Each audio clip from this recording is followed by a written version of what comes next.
Hey everyone.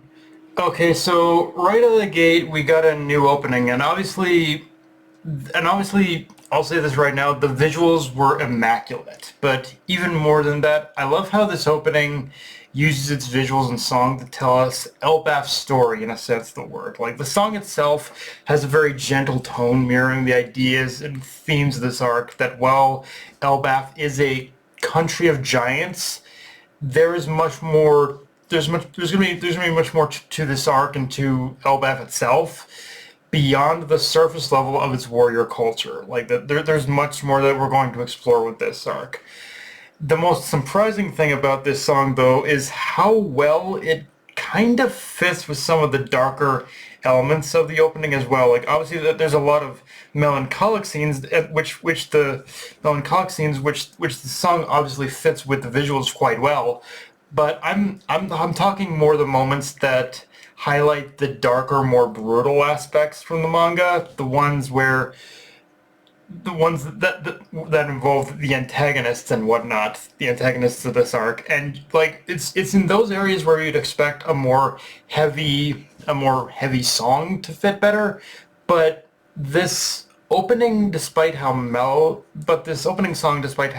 mellow it is, actually kind of also fits with those darker elements quite just as much as with the lighter tone scenes and moments in the opening as well. And I think it's because this arc, and I think the reason for that as to why I think this song worked so well in overall is because this arc is so emotionally charged that in some ways having this more somber but yet still kind of this more somber but still gentle tone just really kind of blends well with everything involving with this opening that I like.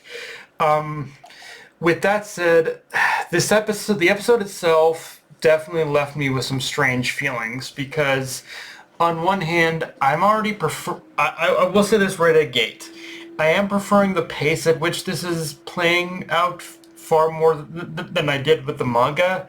Yet simultaneously, my fear of this beginning portion lasting longer than two episodes feels even more likely now, which I wouldn't have as much of a problem with, except for the fact that we are only getting 20, as a reminder, we're only getting 26 episodes per year now, so it does feel like a bit of a rough start to the arc, even if I am enjoying this more than I did. Well, it, even if I am enjoying this more than I did when I was reading the manga.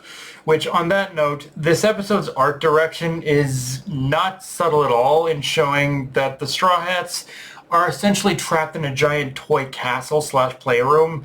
And one thing I never appreciated about this part of the arc until watching this episode is how well Oda had managed to combine the goofiness of this setup while still injecting a bit of existential dread of having to survive threats that, in retrospect, aren't all that dangerous despite their size, but still no less terrifying just based on like the sheer size of everything. And it really gives an interesting perspective of just what exploring Elbaf is going to be like with this larger than life perspective for normal sized people like the Straw Hats.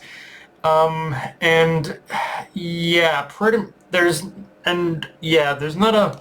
there's not pretty much the entire rest of the episode is seeing the Straw Hats reunite and try to suss out their situation, which, on that note, I like the little details of Nami not being able to find an air current as a hint that, yeah, they're not even outside. This is all taking place inside somewhere. Again, feeding into the idea that this is all one giant playroom, or hell, even Zoro, like, wandering around and getting lost, managed to get some information that they're in an entire world, so to speak, as he discovered a village not too far off from their location. So none of this is a hallucination, but all real, meaning that they've been intentionally trapped in this particular area. And honestly, going off what I said about the pace of the episode, I think one thing that would have put me a little bit more at ease, mind you, is that I would have liked to see if Toei could have made the episode adapt just enough in order to tease the Sun God. But if the preview is anything to go off of, we're going to get plenty of that guy next episode, which, for as much as I expressed worries about this beginning portion of the arc earlier, that preview does give me hope that things are going to start really popping off fairly early next episode. So even if this introduction segment does last 3 episodes, I do wonder if that third episode will even take the whole episode to wrap things up with him, because depending on how the next episode goes, it may not even take the entirety of the third episode to finish this section of the arc, again, I am which again, I need to be clear. I am enjoying this section a lot more than I pretty much did in the manga. But admittedly, if I did still have one complaint, the pacing of it could have been a little bit.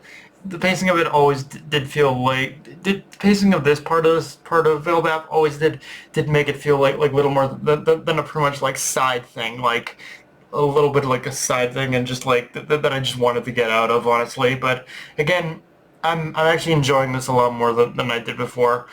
But yeah, guys, that's pretty much all I got for this review. If you enjoyed the video, like, comment, subscribe. I'm in Blue Sky, Analyst Control. Be sure to notification bell, hit the subscribe button, and just share it around, guys. Dark Knight signing off.